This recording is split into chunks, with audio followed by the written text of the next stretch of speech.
Today's encouragement comes from Daniel chapter 8.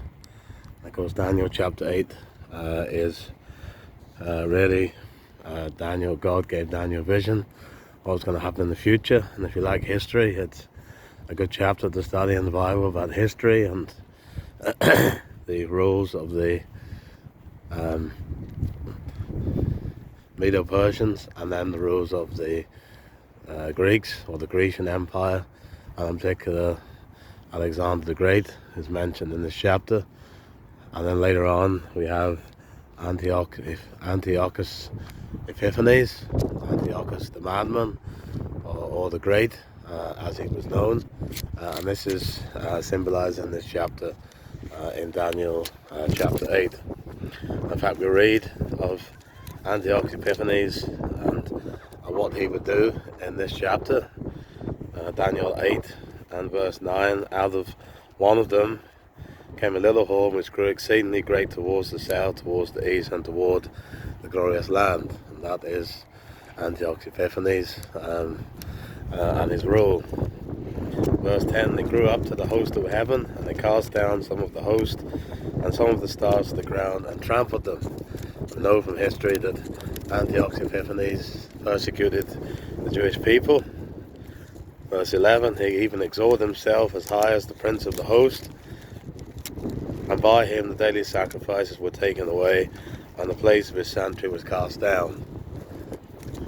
Again, we know that Antiochus Epiphanes, he desecrated the temple, he offered a pig on the sacrifice, on the altar, and that meant it would no more be used for the Jews to offer sacrifices to God. And then verse 12, because of transgression, an army was given over to the horn to oppose the daily sacrifices, which we mentioned, and to cast truth to the ground.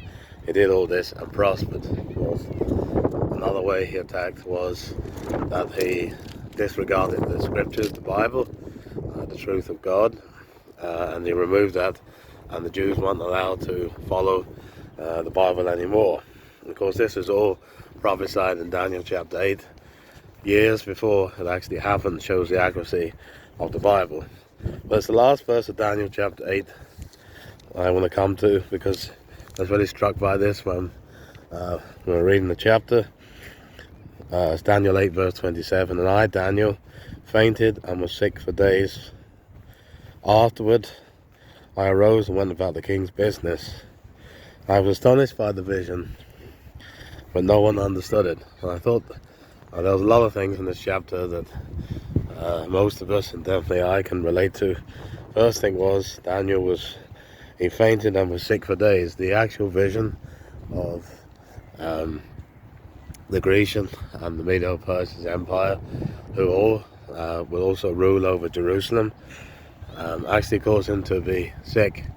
And the thing that struck me was he was actually moved by the visions that God was giving him. Yes, it was history, and we look back, but for Daniel he was looking forward. But it's obvious from the next chapter 9, that Daniel had a great burden for his own nation, to see them come back to God, and I think he was just struck by the fact that the Jewish people were going to face more persecution. Remember, Daniel himself was an exile to Babylon, and no doubt he was homesick, but here he was physically sick, as he could see that the Jewish people were going to have more days of bondage and slavery, first to the Medo-Persians, and then to the Grecians, and then of course with Daniel being the Jew and the things that Antiochus Epiphanes was going to do, they're very precious things. They should be precious to us as Christians, but even more precious to the Jews in their homeland. And the second thing was, he went back to work. Afterward I arose and went about the king's business. And I thought that was a really cool part of the verse, that even though Daniel was given great visions, and also the interpretation of them, at least some of them, we see that Daniel, there was no proud, he wasn't big-headed, he wasn't going around saying God's given me great visions. He just went back to his ordinary work, whatever that role was. We don't know exactly what it was. in Belshazzar's kingdom. It was obviously different from Nebuchadnezzar. Nebuchadnezzar had him in the court. But for Daniel, he just went back to work, and I thought that was a really good characteristic that every Christian should do. That is to just do your job faithfully, whatever job God has called you to do. You ask Him for strength and wisdom and power and everything that we need, joy and grace to do the job that God has called us to do. And I noticed that about Daniel. He just went back to work, and faithfulness is something that God values very highly.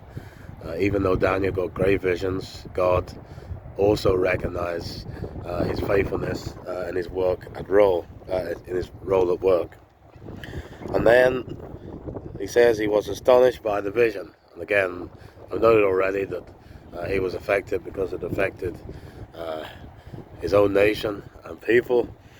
But I like the last bit, no one understood it. And sometimes in the Christian life, this is the thing I could relate to. Things that happen to you even as a Christian, and Daniel obviously couldn't understand the vision fully. And of course, later on in the book of Daniel, God would reveal more specific details about how the vision worked out. But at the point that Daniel got to, at the end of Daniel chapter 8, he didn't understand everything that God had revealed to him. And sometimes in the Christian life, there are things we perhaps will never understand, until we get to heaven, why certain things happen in our lives or in the lives of others.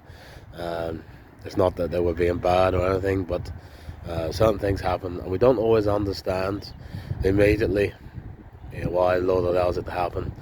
But sometimes later on, sometimes we'll have to wait till we get to heaven for God to show us exactly why these things happen. So be encouraged from Daniel. He was moved about his own people